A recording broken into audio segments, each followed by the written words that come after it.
everyone, and welcome back to my channel. Heather Stamper here, and it's been a minute, hasn't it? And I have one more spring part to go through of my book talks. So I'm going to go ahead and get going here. I've been extremely busy with a lot of different things. We went on our first vacation in 5 years. We had our anniversary, and we had my birthday, and we had the 4th of July, and we had some funeral things to take care of. So a lot of life happened in the last couple of weeks, but here I am, still persevering. So we're going to go ahead and get this started. Now, the following books that I'm going to share are the third in the series of the spring books that I read/listened to. This part is going to be for the actual physical books that I read. I know, shocking, it's not digital, it's not audio, it is actual book. So let's get started.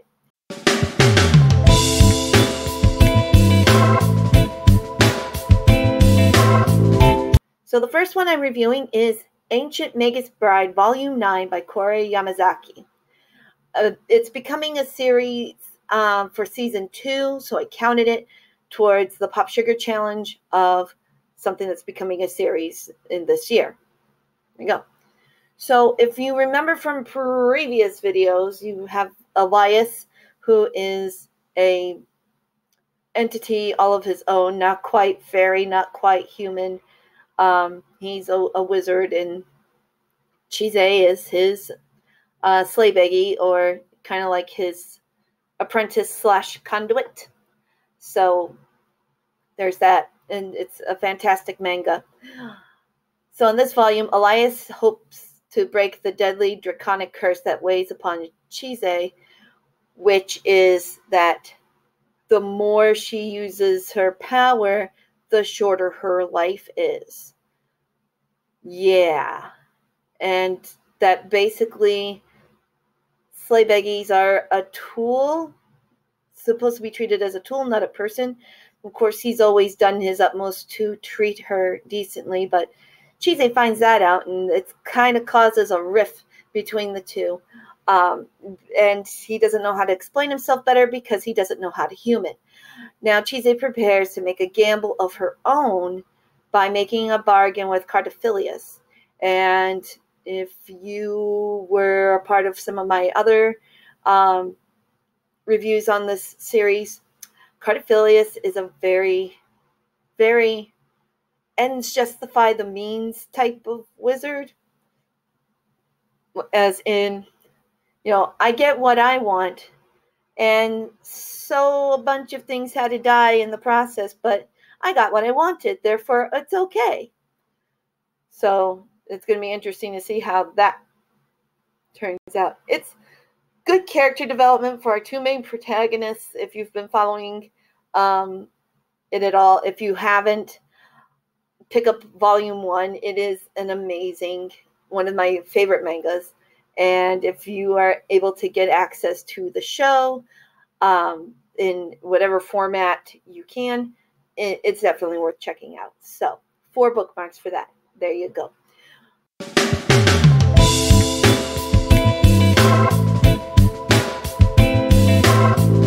The second book I read was Children of the Whales, Volume 1 by Abe Umeda, another manga. It's a post-apocalyptic fantasy. In an endless sea of sand drifts the mud whale, a floating island city of clay and magic. In its chambers is a small community that clings to survival. And it's cut off from its own history, so it doesn't exactly know what's going on with the world. And there's a group of people on the mud whale that can use thymia, which is their version of magic. And they have powerful but very short lives. You think this was a theme or something? I don't know. One of the thymia users, his name is Chikuro, and he's an archivist on the mud whale. Basically, he is trying to build the history up through his own experience, and then hopefully when he's gone, somebody else can pick it up on the way, and they can start learning about themselves again. And the steady routine, the rhythm of the life on the mud whale is shattered when a scouting party discovers a mysterious young girl who remembers what the island has forgotten. Dun, dun. Yeah. You notice how in a lot of anime and manga there's always a mysterious girl that causes a ruckus. Yeah. It's a trope. I don't mind the trope, though. The anime is on Netflix, and it was a fascinating watch when my husband and I watched it. And so when we found that the manga that went with it, we're like, ooh, let's see. It builds a lot of tension and suspense throughout. So it builds very well. 4 bookmarks.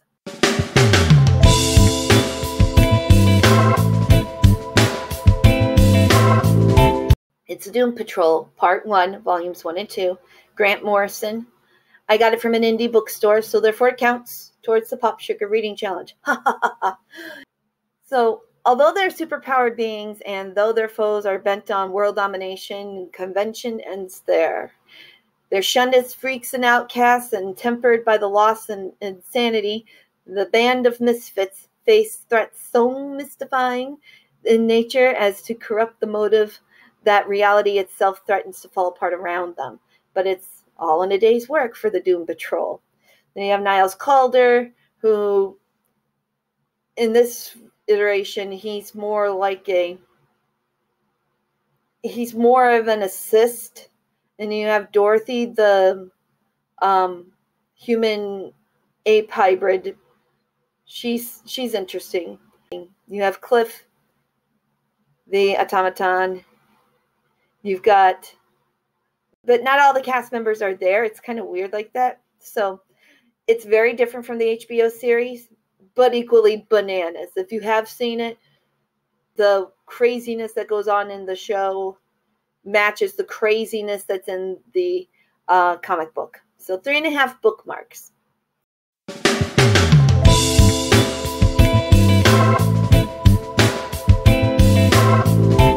Another one that I got from an indie bookstore is Beyond the Promised Neverland 1 by Kaiju Shirai and Pozuka Demizu. Yes, it's another manga, but deal with it. It's kind of like a spin-off on the TV series, the anime, The Promised Neverland, which, oh my goodness, if you have not seen it, please take the opportunity to see it, especially if you are into like world flipping, turned upside down situations, because yeah, it's kind of like that. So it's a short story collection from the writers of the manga and anime, and it includes in this volume is the pilot that would start the anime, which I thought was pretty cool, because the pilot itself just kind of like makes your jaw drop and say, okay, I pay attention now. Other stories tell what happened to the main characters, Emma, Ray, and Norman. And they're the super smart kids who rescued their fellow housemates from their dystopian situation. I don't want to say too much more. If you've watched the anime, then if you know, you know. If you haven't, you definitely want to be involved with the dystopian situation. And you're going to root for these plucky youngsters to find a way to get out, because what looks like a school is not a school. It's more like a farm, and they are the products. We'll just put it that way. It's 4 bookmarks. I really enjoyed it. And I see that there are more volumes of the after story, so I'll probably pick that up too.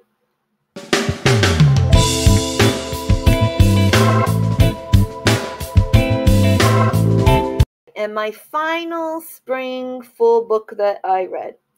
It's not an anime or a manga or a comic book. I know, can you believe it? Wow. It's The Silmarillion. It's by J.R.R. Tolkien, and it's a book that has 2 languages in it. It has English, and it also has Elvish. You're like, but that's not a real language. Shh, you be quiet. Speak friend and enter, okay? Yeah. So I'm going to tell you straight up right now. My review on this is going to be more on the humor side of things. If you are a hardcore Lord of the Rings Tolkien fan, then please just take don't hate me too hard, okay? I wasn't born a Lord of the Rings fan. So this is my interesting interpretation on what the Silmarillion is about.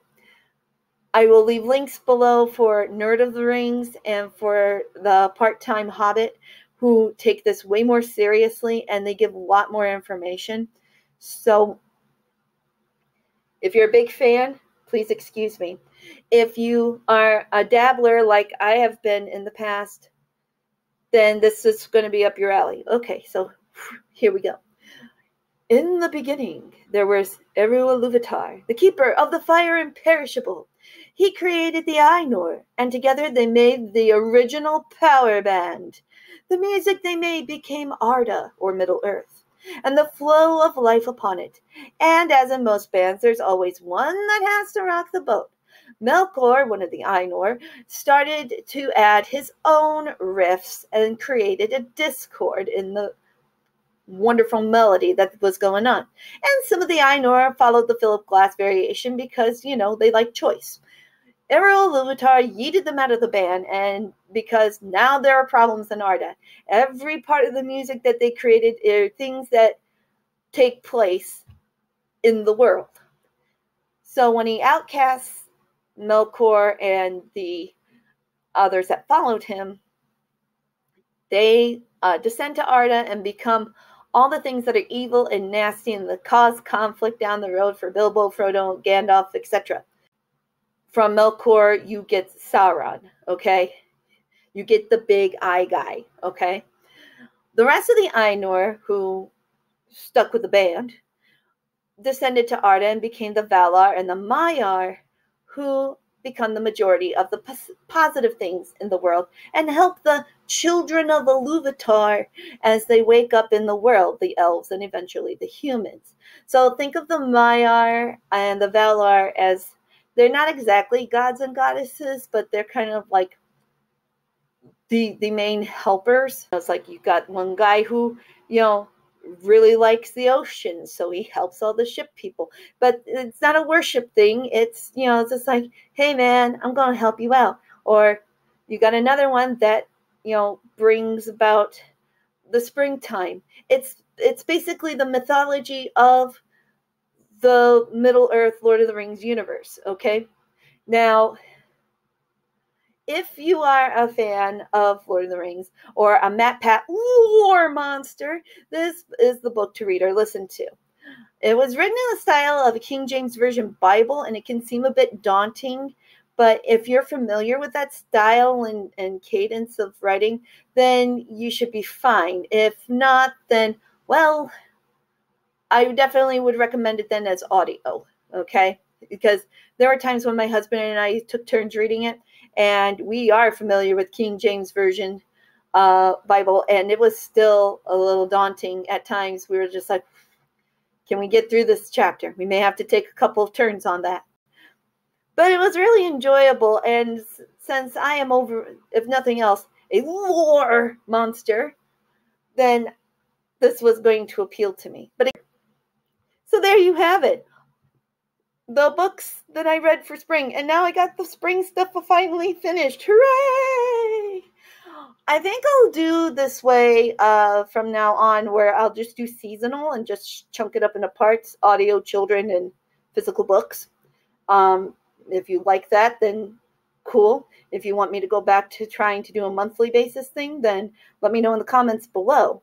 If you like my videos, please click like, subscribe, and ding-a-ling the notification bell, and I will see you in the next video, which will come sooner rather than later. Okay? Okay. All right. Take care, everybody. Bye-bye.